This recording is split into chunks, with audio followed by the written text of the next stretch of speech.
So here's where Muslims kick off and actually get told to calm their tits, get told no.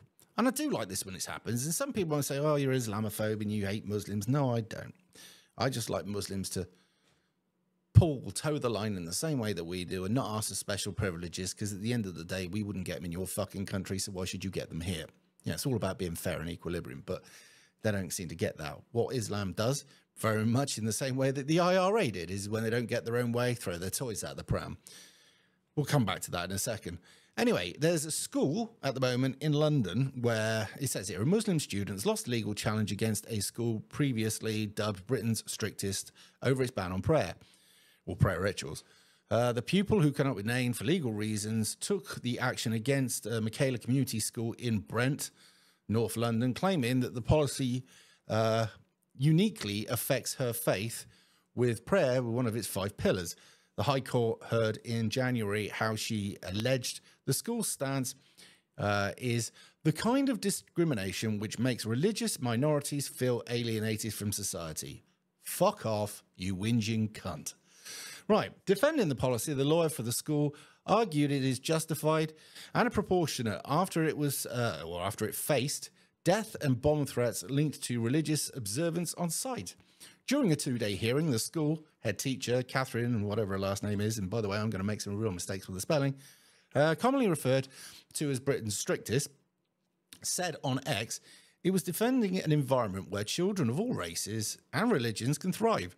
The school has around 700 pupils and roughly half are Muslims, so that's quite a concentrated area of Muslims in Brent, London. I've never been there.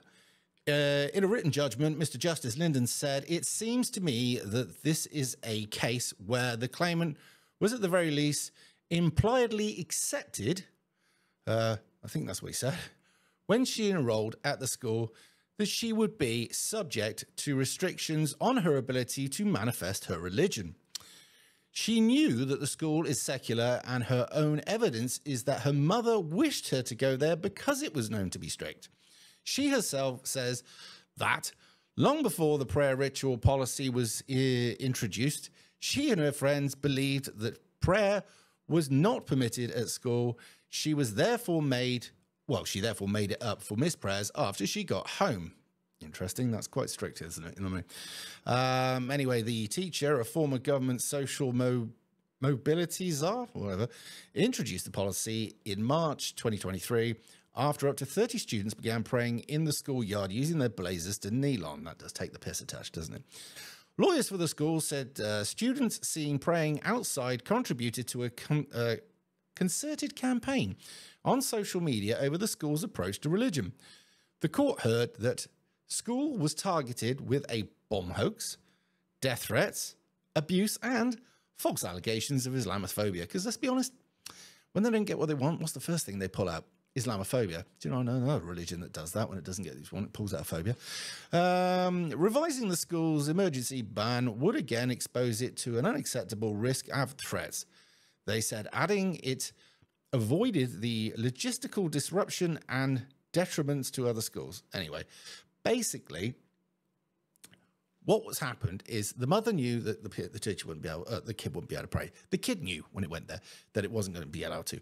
But what it did do was when I'm fucking special, I want to change everything to suit me, and thought it would get a case. Now, obviously, it had some backing, but it failed because actually the judge has worked out that she knew what she was getting into before she went there, and she's just taking the fucking piss. Well, hey, who would have thought? Now, about the bomb threats, Islam usually, what it does is when it's getting its own way, it's just a bit awkward. When it stops getting its own way, it turns to violence. And you'll see in a lot of cases that when it's not being listened to or it wants to get its attention, they usually get quite violent, as we've seen in the past, stabbings, bombings, etc.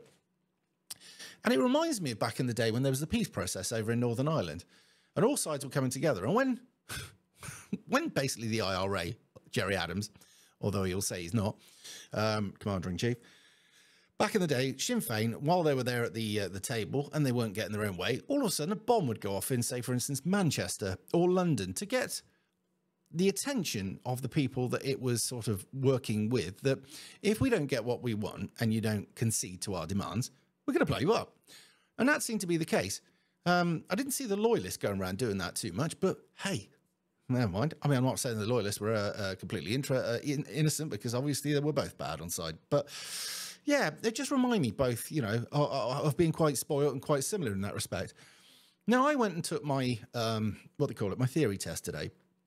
And when you go in, they take your jacket off you, your phone off you, you have to empty your pockets, and they make sure that you're not carrying anything that you could cheat with, which makes sense. And there's CCTV there, and you're monitored all the way through by a bloke at a desk. And I said to her, what, do you get many people cheating here? And this is all allegedly, by the way, for legal reasons. Allegedly, the week before, somebody in a hijab had decided to wear headphones underneath it that couldn't be seen.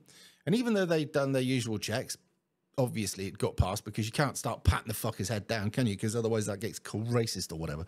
So it asked for a set of headphones, as I did, because basically if you're dyslexic, it'll read you out, it'll give you a bit of help, right? Anyway, she asked for the headphones. Turns out they've got the ability to scan everybody as they go around. So they did. Anyway, this thing went off as it went past. Well, they gave her the benefit of the doubt, and they went around the rest of them. Nobody came back. He said I held it really close, allegedly. And it was going off. There was a signal. And apparently there was an Arabic-speaking person on the other end giving the answers. So she failed. And let this be a lesson to you, Islam. If you think you're going to go in these places and cheat, the chances are you're probably going to get caught. Reasons being is they actually have devices to catch you out. But let's look at it another way. The fact that nowadays you're actually meant to have better training to reduce the risk of accidents. There's a lot of stuff that I've had to learn, right, again, and there's some more stuff that I've had to learn that I didn't know before to do this test. And the more that I know, in theory, the safer the driver or rider I should be. Now, if you think you're going to cheat the test because you're fucking special, if you went off and had an accident all by yourself, I wouldn't give a fuck. I truly wouldn't. But the chances are you're going to take some poor fucker with you, or fuckers, right? So it's pretty arrogant. But it is just the thing, isn't it? You know, always there for a good cheat. Now, there are plenty of fucking Muslims that will probably do it all legitimately, and for those people, fair play. But this isn't an isolated case. I mean, let's be honest, when I worked years ago, when I was about 16 in an Indian restaurant, that was back when we had a paper license. One would pass the test. That was the most English-speaking and intelligent out of all of them. And they'd have a car, and they'd all fucking use it. But only one of them could actually legally drive. Now, what would happen is they'd memorize the license and then play the I don't speak English very well if they got stopped. And they were laughing about how well it worked. Mind you, I got to hear a lot about what they did. They said, we're over here to basically take as much money out of your country as possible and send it back home. And even back then, as a naive young 16-year-old, I was fucked off about that and I didn't like it. Well, what have we seen since? Benefits going back home, all sorts of money going back home, and then we have to take all their shit back here. But there it is. Anyway, so I passed this. Next week, I've got to do on Monday and Wednesday training and then a test. So there is no way I'm going to make it to this this thing in London, St. George's Day. But there's a reason. I know it's important, but we're in what I call the long political war here, the long war of ideals. All right. This is going to go on for years and years and years and years. The way I look at it is this motorbike license will help me reach a bigger public. I will go out and do charity work with it. I will join the bikers and get involved with them. And it's going to have a lot more positive effect than one event up in London. We've got to play the long game here. So unfortunately, I ain't going to get there. And as much as I want to, because there is another organisation that asked me if I could do some reporting on their behalf. But I just forked out 400 quid. Now, if I went up there on the Tuesday in between this and something happened and I missed Wednesday, I've lost 400 quid. I don't have that money to lose. All right. Just saying. Money's not exactly growing on trees these days, as I'm sure you'll all agree. So it is what it is. There are going to be plenty more events and I will go to them, but this is important. So I won't be up there, which is a bit of a shame. But as I say, it's all about priorities for me. Anyway, I'll catch you in a bit. If you like the content I'm making and you want to support my work, here's a few links in the description, but only if you can afford it. Thanks a lot, and I'll see you on the next one.